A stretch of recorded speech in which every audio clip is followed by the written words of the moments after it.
So tonight we're talking about a chapter from the book, The Path to Individual Liberation, The Path of Individual Liberation, from the profound treasury of the ocean of Dharma. So, this is, so wait, let me see. And there's no shame if you did not read this book or read this chapter, but did anybody actually read the chapter? Okay. So we got, that's pretty good. That's not bad. This is a very, very short chapter. It's 4 pages and it's an awesome chapter. I really like this chapter. It was, it really, what it does is it lays out, it's really lays out like it's kind of the Buddhist path, right? It's like the whole thing. It's, the title, right, is The Path, the Vehicle, and the Traveler. It's chapter 7. And what I'm probably going to do, if for the people who have read it, you'll have to excuse me, I'm going to just read several excerpts from it because it's really well written, and then I'll discuss it a little bit and we can chat about it. So, but the first thing, I'll read the first paragraph that they have quoted here. In the midst of this samsaric countryside, a path has been cut, which we might call the spiritual path. Once the path has been prepared for us, once it has been cut and laid out with an occasional bridge or tunnel, we need to have some form of vehicle by which to travel along that path. That vehicle is the body of the teachings. The sophistication of a particular vehicle depends on our situation and our state of mind. So we have the path as life experience, the vehicle as the teachings, and the traveler as the student. So the path, the vehicle, and the traveler. I titled the talk tonight, I got to think about exactly how we put it. Our day-to-day lives are our spiritual path, or is your spiritual path.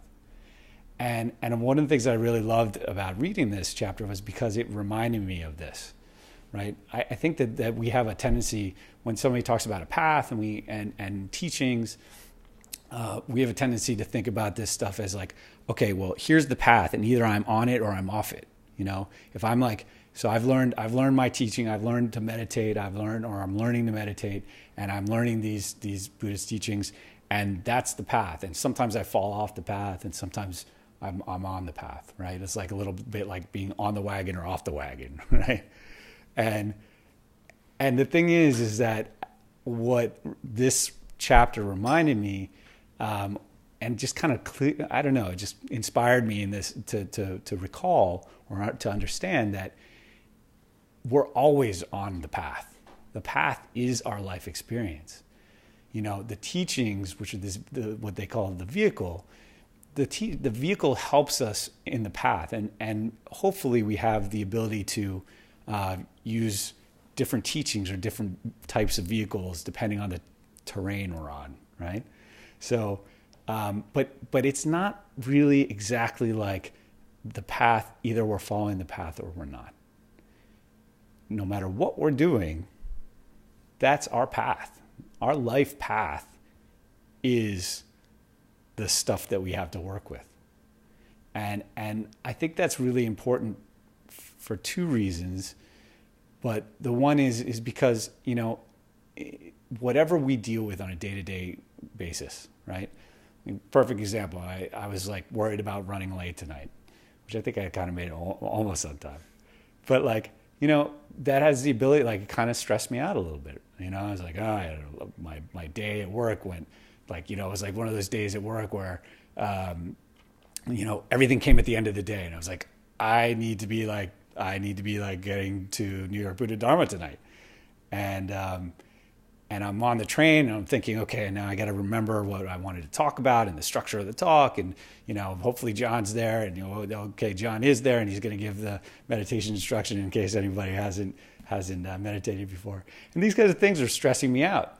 And the truth is that, you know, if I just get lost in the stress of my day-to-day life, then it's just like, I'm just going to sit there and be like worried about things, right?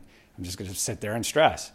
And the truth is that if you are, I don't want to say armed, but if you have some techniques or some vehicles with which to work with the stuff that you're dealing with, then maybe that can be helpful to what you're dealing with, right? So for me, it's good to remember, well, maybe I should just be present with this, with thinking about the stuff that I want to talk about tonight, as opposed to being stressed about the fact that I didn't have the kind of time to get there as early as I wanted to be. Does that make sense?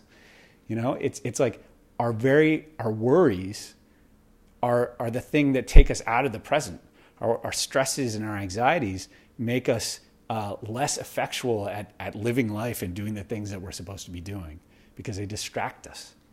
And there's not really a lot of benefit to that distraction if you have something that you gotta do.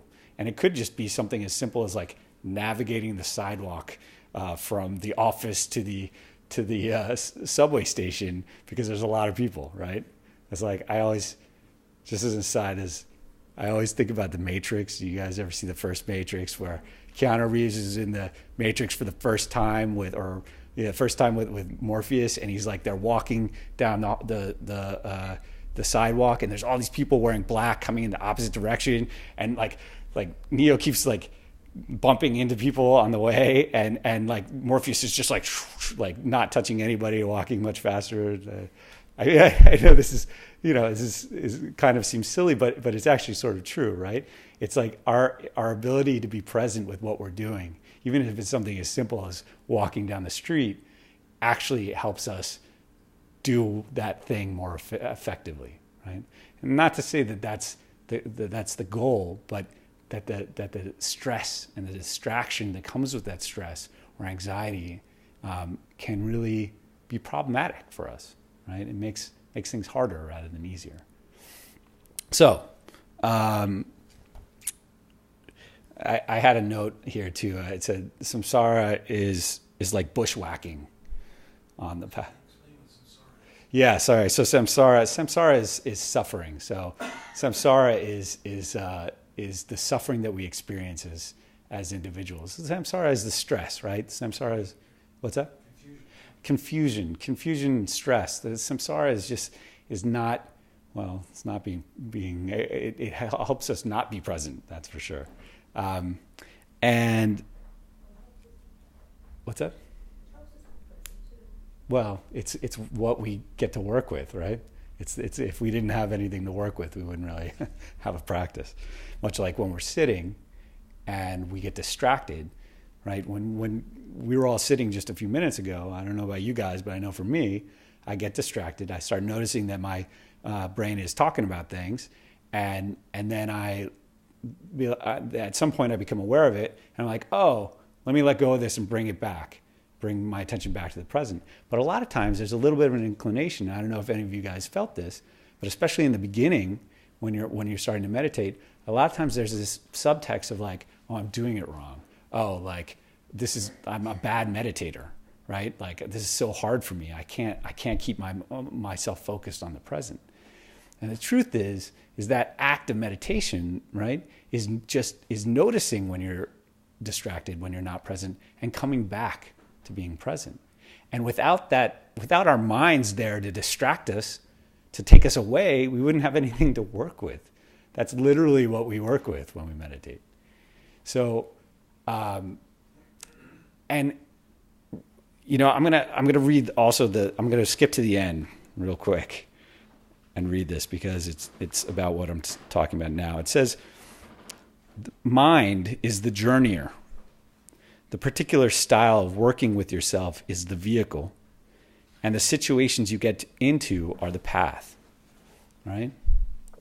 So the mind is the journeyer. The particular style of working with yourself is the vehicle, and the situations you get into are the path. And I think that was, as I read that's what brought me to my enjoyment, or that realization about what the path really is, and how it really is our life experience, our day-to-day life experience.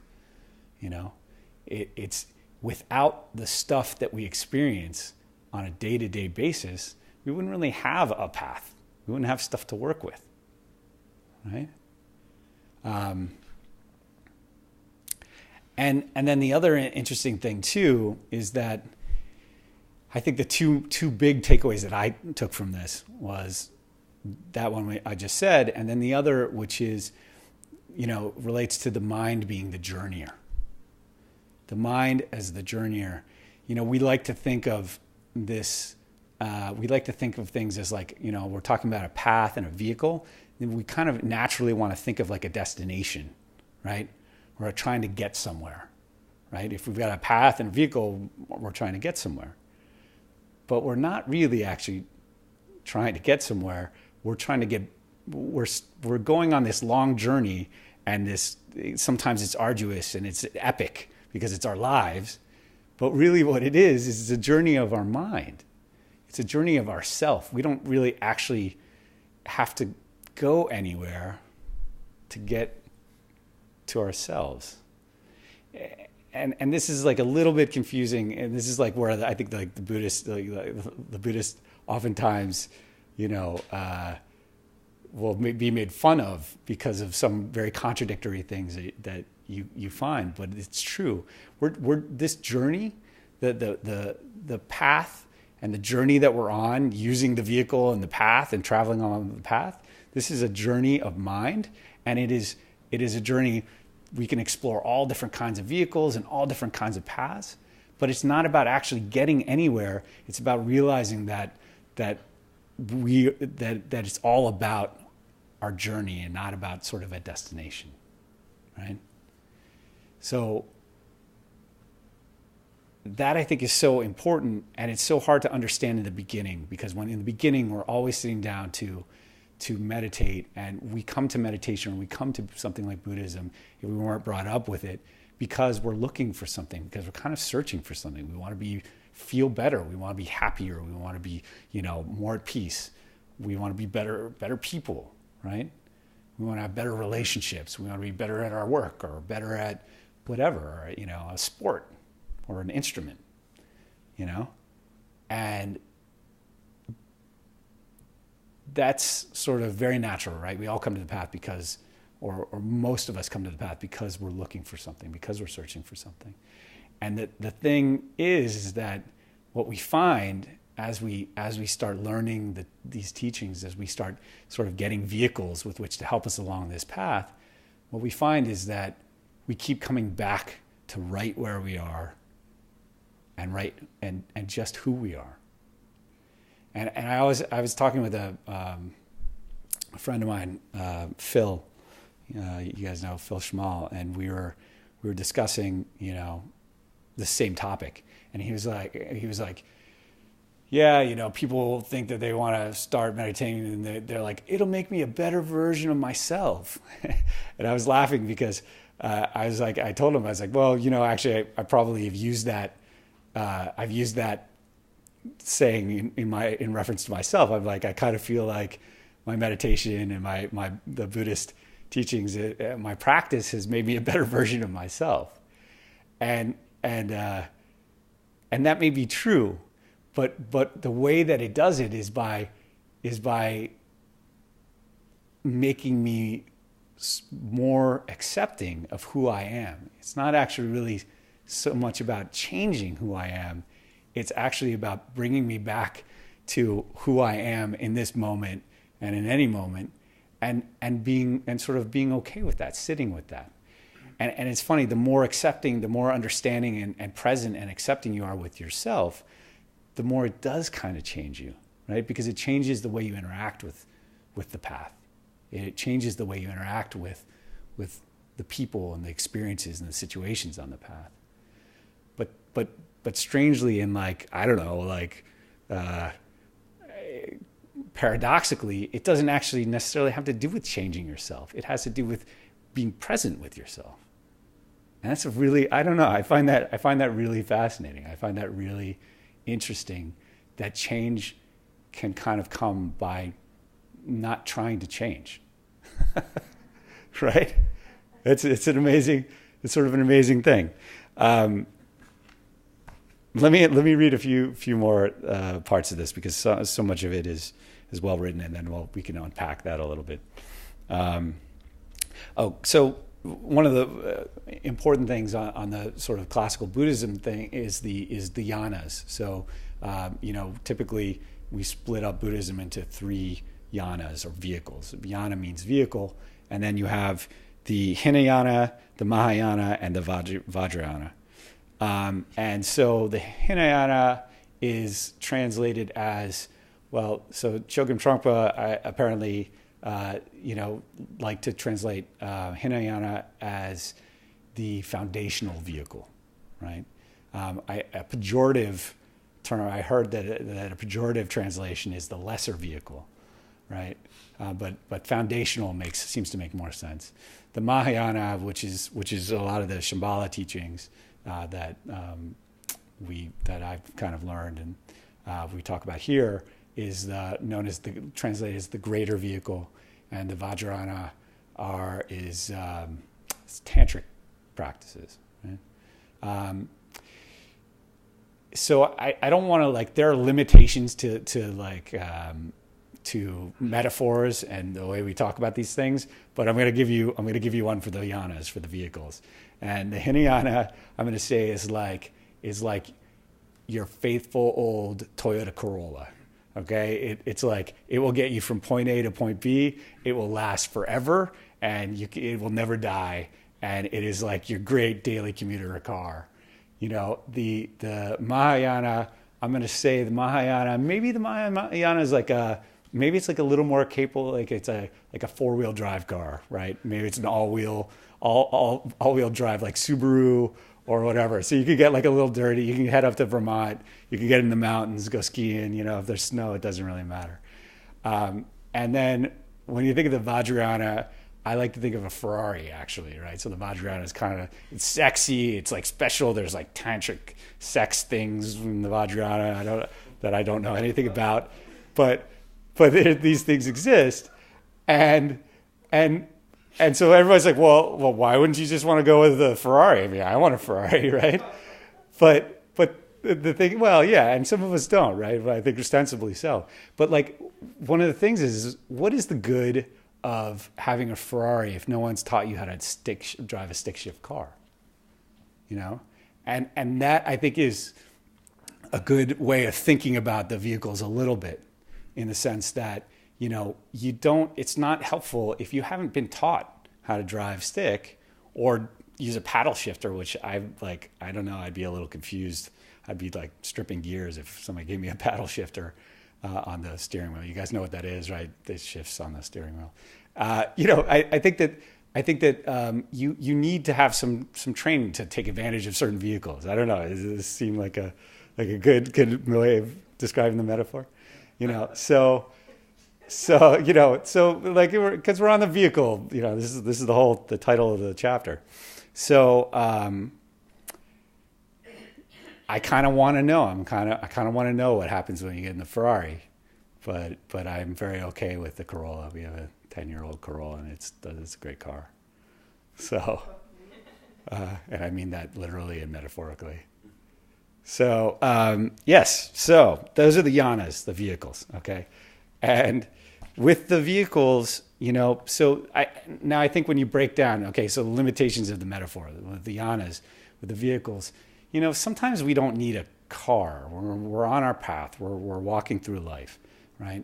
And sometimes you're going to be, Chogyam Trungpa talks about this in the chapter, and it's like sometimes you're on a path, like a dirt road. Sometimes you're on a regular street, and sometimes you're on a superhighway, right? And I think sometimes too, we're bushwhacking in like a jungle somewhere, or we're like climbing a mountain, right? Where none of those vehicles are necessarily the kind of vehicle we need. Sometimes what we need is we need like a good pair of hiking boots and like some walking sticks. Sometimes we need more basic stuff, and I think that the vehicle as the teachings. The interesting thing is when you look at the vehicle as the teachings, as the Buddhist teachings, as they're really kind of just, they're tools would be another way to look at them. They're tools with which to help us work with our lives, right? So this is, I think, important because as we learn different tools, okay, like the meditation we just did, the technique of meditation, right? This is called like a shamatha vipassana hybrid. Shamatha is sort of the focus of the breath. The vipassana is the awareness of the space. This is a tool. This is part of the vehicle, right? That this is or some way to work with the stuff that comes up for us in our life, on our path. Let me keep going. So one thing that he talks about also is the idea of yana or vehicle, is that the ideal vehicle is that of an ideal vehicle that is extremely accommodating. Its speed is based on the natural rhythm and evolution of the passengers. And Buddhist masters presented the teachings according to the concept of yana and the idea of people making their own journey at their own speed. And I think that fits in with the Corolla versus the Subaru versus the Ferrari, in terms of speeds. But it's also important to recognize that part of it is, in terms of using these tools and using these vehicles, it depends on where we are in our lives. It depends on where we are in our lives and where we are, in our path. So it's not, if you have the tools, like if you know how to drive stick and paddle shift and you have a Ferrari available, sometimes that's going to be very useful to you. Other times, maybe you're struggling with your path. Maybe it's a very hard road. Maybe what you need is a machete, to try and stay with the tool / vehicle metaphor. And that's what these teachings are. There's a bunch of different types of meditations. There's visualizations, there's mantras, there's the shamatha vipassana, and you, as you go along and learn more of the teachings, you start to have like a quiver of tools or vehicles that you can use to work with whatever ground you're working with. And I think it goes without saying, but I'll say it anyway, is that, depending on the ground we're on, it corresponds to some of the ease of life that we're having, right? Like if we're on a road and we're cruising along, maybe things are good. Maybe something happens though. Maybe we have a relationship that ends, or a job that ends, or somebody who dies. And maybe we go from, cruising down like a 2-lane, highway to like suddenly finding ourselves in a swamp, where every step is hard. And that calls for, if you're able to, it calls for sometimes different tools or working with simpler things, yeah. So let's keep going. So this is about life experience. The idea of yana is that we are on a path. We have not just parked our trailer in somebody's backyard. We are in a particular carriage moving along a particular road. Of course, that road could take different forms, but we are still moving along the road. I guess, according to this analysis, the logic of our life is being shaped by the path. We are on a certain type of journey. Sometimes it's a good journey, a smooth, straightforward road, and occasionally it is rough and obstacles come up. Basically, the path is life experience. That was really important for me to remember. To remember that it's not about staying on somebody else's predetermined path. It's about working with the path that you're on, no matter where you are. It's worth noting too that, one of the purposes of the chapter in the first part that I read to you is kind of pointing out that, other people have traveled down a very similar path. They weren't necessarily our path, right? But other people have traveled down the road I live life. I'm living life. I'm experiencing things. I'm experiencing joy. I'm experiencing sorrow. And then what, really enlightened, a really aware person, the Buddha, kind of came up with these techniques of working with the path, right? And he blazed a trail for a lot of people, and then he passed those teachings down, right? And so I think that the idea is, it's not to say that the path is not unique to you, but some of the experiences, the feelings that you've had, the difficulties that you've had, other people have experienced and found ways to work with them, So your path is your own. Other people have their own paths, but we're all on very similar paths, which is like the journey of life. It sounds kind of cheesy, but it's really, really the case, right? So,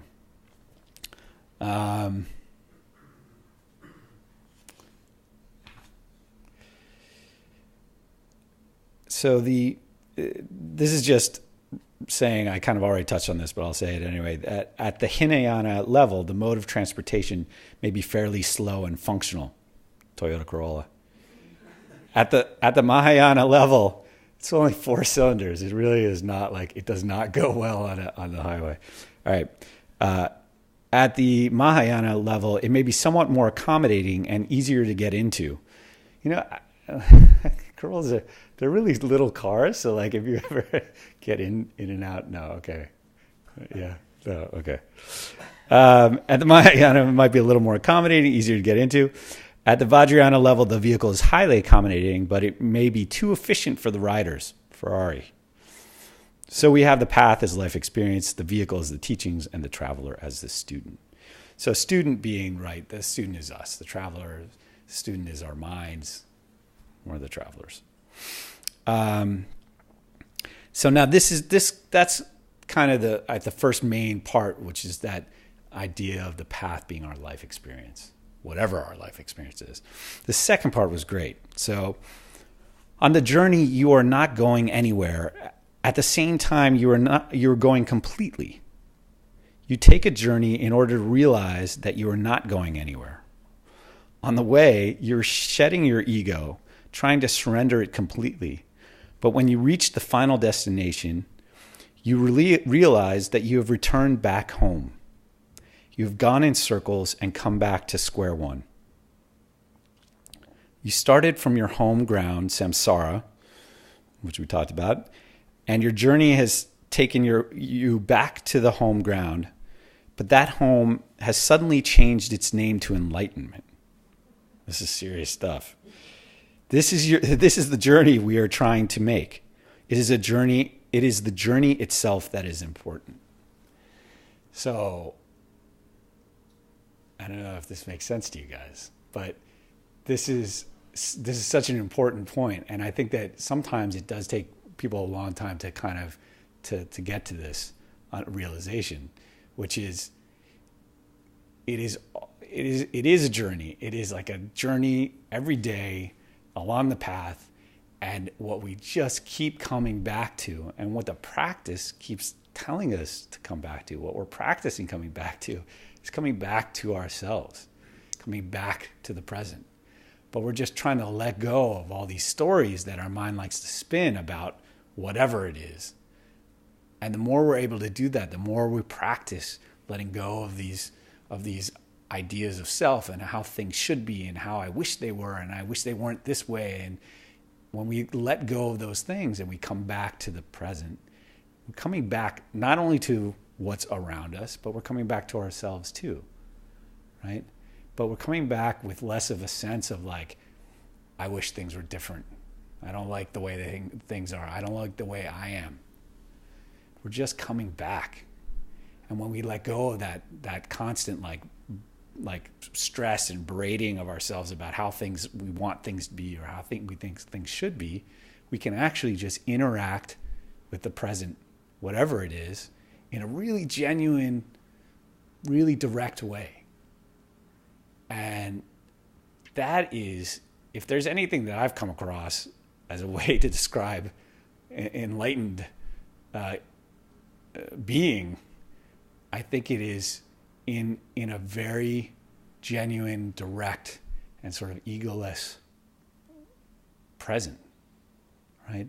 It's just being here and not interjecting your ideas about how you want things to be or how they should be, and dealing with things as how they are.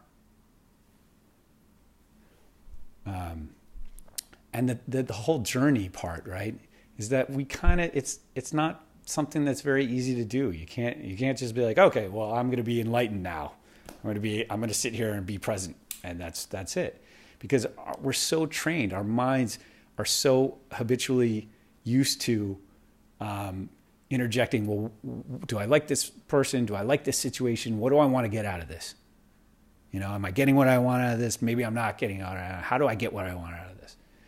And as you let go of all that stuff, which is what the practice is, what the vehicles are trying to teach us to do, we suddenly get better at being able to just be here and be present and be really involved in the present, to directly experience the present, to directly experience the people that we're interacting with, without judgment, without description, and all kinds of machinations that go on in our mind.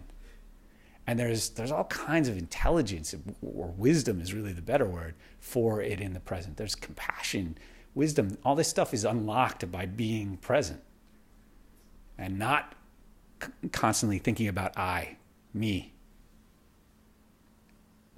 And that's the other part that's I think is so great, profound about this short little chapter. It's that idea that we are going through whatever we're going through, and we're learning all the teachings that we can. We're trying all the techniques. We're practicing meditation every day, not in the hopes of getting to a destination, but just in the hopes of getting back to who we are in the moment, and how things really are. And I think that is also a sort of pretty profound, thing about this chapter, and really about the path in general. And where you begin. The one other note about that too is it's the way, it's about the way that we relate to the path, right? That's what we're learning to do. That's what the vehicle is teaching us, right? It's the vehicles are teaching us how to relate to the path. And a perfect example is like you're walking down the street, or I don't know, have you ever, or you've been hiking or walking in the woods or on a mountain, and maybe you get distracted, you start thinking about something, or you're not looking at where you're going, right? It gets really easy to trip, like a root or some rock or some leaves or something like that. I mean, it can be on the sidewalk in Manhattan and there's like uneven pavement, right? We have to be aware. We have to be aware and present with the path itself. We have to be aware of what's actually underneath our feet, or what's right in front of us. It's kind of like snowboarding or skiing. Like if you're not present when you're snowboarding or skiing, you're gonna like hurt yourself, right? You catch an edge, you're done.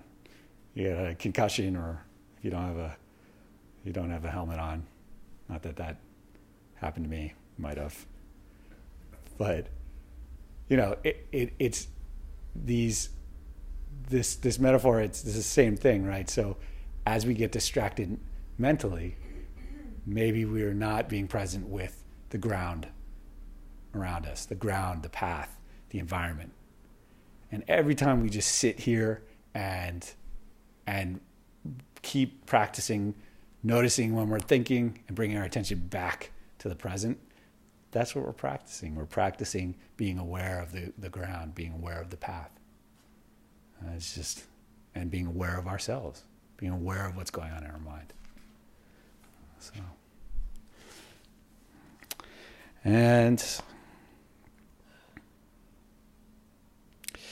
So this relates to that. He goes on to say, we are at our destination already, but we have to be convinced.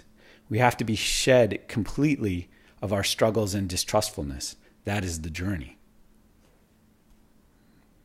You know, it's hard to realize that in every moment, really what we're trying to do is just to be present, right? It's tough, and a lot of people will totally argue with you about that. As long as there's the existence of conceptual mind, there is no end to the yanas. When we need a mode of transportation, yanas are always provided for us. And that's just to say, I mean, we always, as long as we are conceiving of things of like self and other, we're always going to have teachings and practices that we can use, to help us. And then the last section here is about how it's a little bit more about the realistic nature of these teachings. It's a very pragmatic teaching, I think. It's so he says, it is important to realize that this particular journey is very realistic. The nature of the journey depends partly on the journeyer, partly on the driving teacher, partly on the map maker, and partly on the guide who gave you a description of the road. You cannot expect the guide to tell you about every exit, but such a guide can give you some rough guidelines and basic reference points. People make a journey in their own way, particularly in the pragmatic West. Even when people are committed to an old age home, they are on a journey, the journey of phasing out from this world. The Buddhist approach to the spiritual journey is non-theistic in the sense that you are not suddenly given some kind of reward from above. The non-theistic journey is not based on rewards, but on moment-by-moment feedback, which may be painful or punishing, gray, black, or white. The journey is not achievement-oriented, but living-oriented.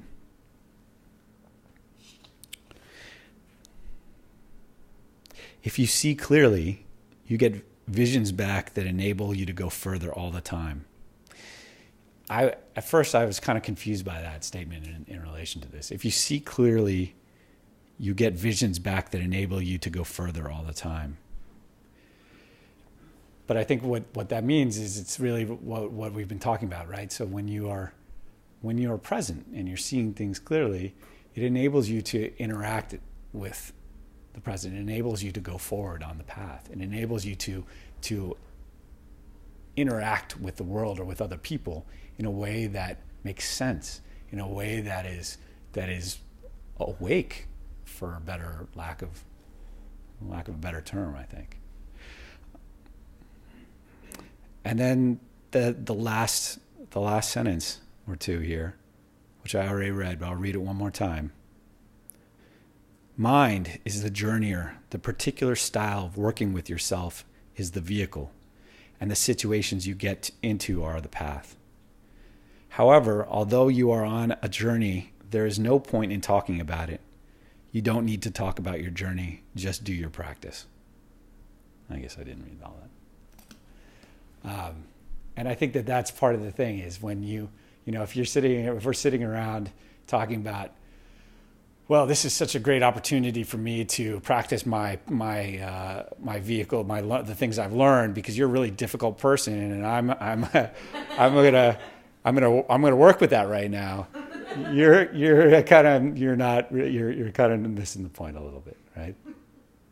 We're not going to talk about it. Yeah, man, I have been practicing meditation for like 15 years. I've been teaching it for the last several years, and man, am I enlightened. It's amazing. Remember that YouTube video about that guy who's so cool? Orange Barker. Yeah. Yeah. If you guys, if anybody wants, if you haven't seen it, this video. We can show it after. Yeah, we can show it afterwards. It's great. It's about spiritual materialism, which is this concept that we're talking about, where our spiritual practice becomes like some point of pride. If you're proud about your spiritual practice, guaranteed you're not present at that moment. There's just no chance. So yeah. So that's pretty much it. That's why I liked that chapter a lot. And what I wanted to do is, I wanted to maybe do a little exercise. And the exercise is going to be, so when we're talking about, like, dealing with the path, like the vehicle, right? We're the what are we, students, journeyers, travelers, and we go along our life path, which means we run into difficulties, right? Let me read it. So when the bumps or difficulties come up on your life path, what is one of the ways you work with yourself, and how effective has it been for you? Okay. So what I want to do is I want us to split up, partner up, and then we're going to take turns. Just think about that question for a moment. Okay. So sometime in your life, it could have been today, or it could have been years ago, you ran into a difficulty, and maybe you used what kind of technique did you use to deal with that difficulty? And if you've been taught meditation techniques or Buddhist techniques, then great. Please try and focus on that, a time at which you were having a difficulty and you used something that you learned, and it helped you with that difficulty. And if you haven't been taught, Buddhist or meditation techniques, that's fine too. Just use something that some technique or some way of working with yourself that you used in that situation to deal with a difficult situation.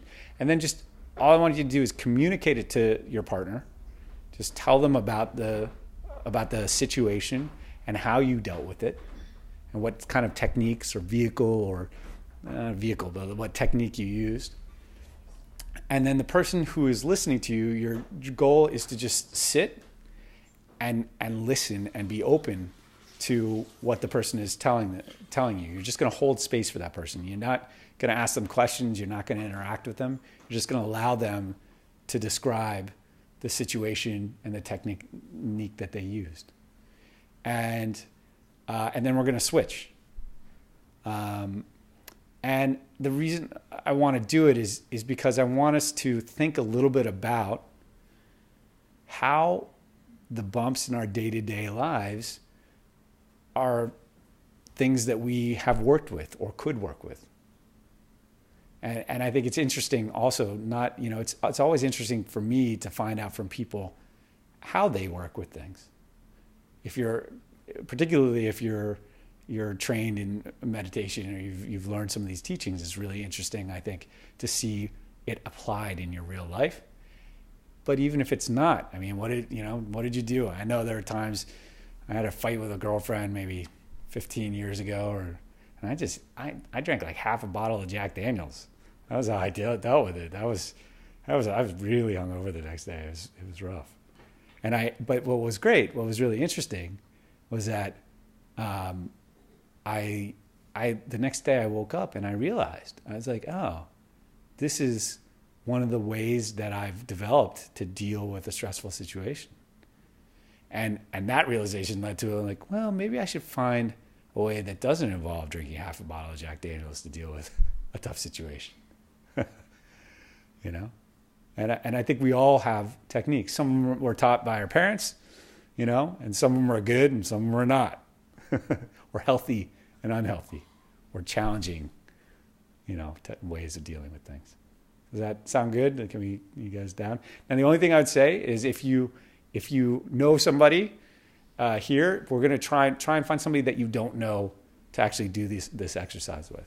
So, and pair up. And we have 2, 4, 6, 8, 10, 12. So that's great. We have 6 pairs of 2 to do this. And I'm going to time it. So we're going to do 5 minutes or so for each person. So you're going to talk about a stressful or a difficult time, a bump in the road of the path of life that you have lived, and how you, in a way, a technique that you have of dealing with it and the way you dealt with it. And then we're going to switch. Okay? All right.